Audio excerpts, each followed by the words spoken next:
Nakakaawa, Julia Barreto isinugod sa ospital dahil kay Gerald at Kim Soo at anak nila.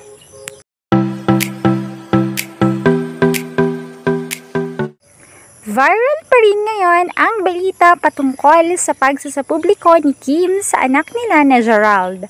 Sandamakmak na komento ang inabot ng balitang ito dahil syempre ay big revelation naman ito para sa mga tagahanga nila.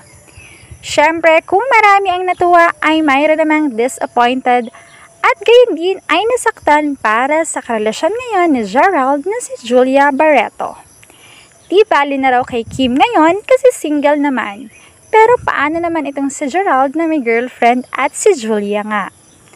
Matatandaan ngang masayang nagkita sa unang pagkakataon ang mag-amang Gerald, kaya naman talagang umani ito ng mga komento dahil nagsama nga muli ang dating magkasintahan plus may supling pa. Samantala, ngayon lamang sa kapapasok na balita ay sinugod daw sa ospital si Julia matapos malaman ang lahat-lahat tungkol sa kinasasangkutan ngayon ng kanyang boyfriend. Hindi raw kinaya ni Jules ang sakit na nararamdaman at sobrang depressed agad daw ito. Hindi makakain, hindi makatulog, palaging nagkukulong sa kwarto. Kaya naman talagang grabeng pangangayayat ang nangyayari sa aktres. Awang-awa raw ang pamilya ni Julia sa dalaga dahil talagang apektado raw ito. Sino nga ba naman ang hindi masasaktan at maaapektuhan kung nalaman mong may anak sa iba ang mahal mo at may kahati na ito sa pagmamahal niya sa iyo? Dahil nga doon ay pinili na ngang isugod siya sa ospital.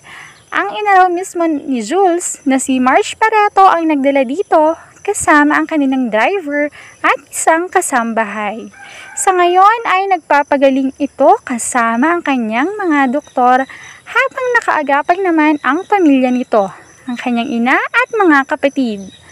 Ayon naman sa mga netizens ay sana maging okay na si Julia, lalo nga at ongoing ang mga show nila ng kanyang ex-boyfriend and love team, Joshua Garcia, dahil sa kanilang movie.